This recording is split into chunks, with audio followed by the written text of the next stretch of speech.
ब्राह्मण थे चाणक्य और शूद्र थे। चाणक्य ने पढ़ा लिखा करके तैयार कर दिया ना। किसे तैयार कर दिया जानते हैं? एक सामान्य से बच्चे को, जो कंचे गिल्ली डंडे खेलने वाले चंद्रगुप्त थे, चंद्रगुप्त मौर्य। हाँ या ना? चंद्रगुप्त मौर्य को चाणक्य ने बुलाया और ब्राह्मण देहरी है, क्योंकि देहरी के अंदर तो जाना है ना, तो ब्राह्मण ही चंद्रगुप्त को चाणक्य ने ही पढ़ा लिखा कर योग्य बनाकर आगे भेज दिया। जाओ, चाणक्य ने चंद्रगुप्त को सम्राट बना दिया। चाहते तो खुद सम्राट बन जाते, पर किसे बनाया? चंद्रगुप्त को बनाया। ब्राह्मण देहरी है। देहरी का मतलब होता है, देहरी के पहले भी कुछ होता है और देहरी के बाद भी कुछ होता है। गुरु देहरी है। गुरु के पहले आप सामान्य जीवन जीते हैं, पर गुरु मंत्र लेकर के, गुरु के बताए वचनों पे चल करके आप श्रेष्ठ राह को पकड़कर आप श्रेष्ठ बनते हैं। स्वामी विवेकानंद जी को कौन जानता था?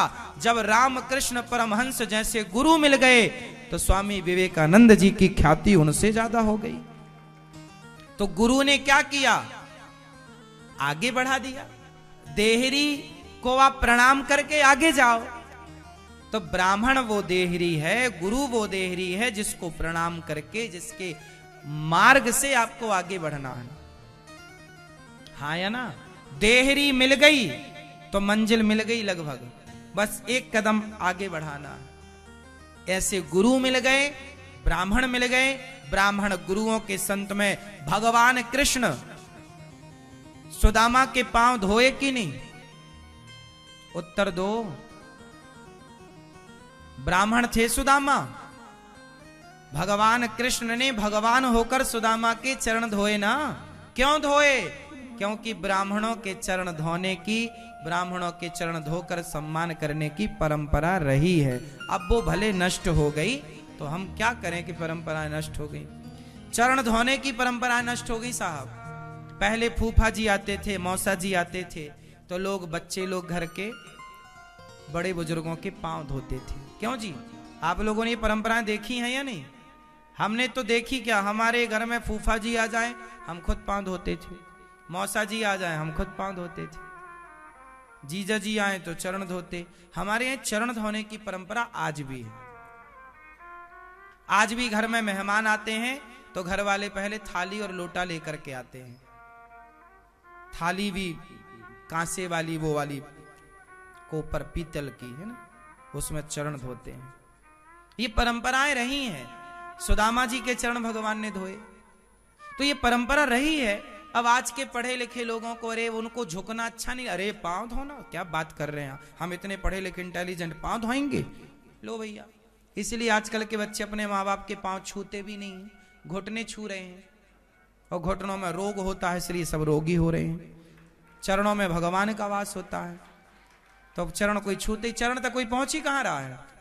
आजकल के बच्चे आप लोगों के कहां तक पहुंचते हैं? कहां तक पहुंचते हैं बताओ? घुटनों तक, घुटने तक।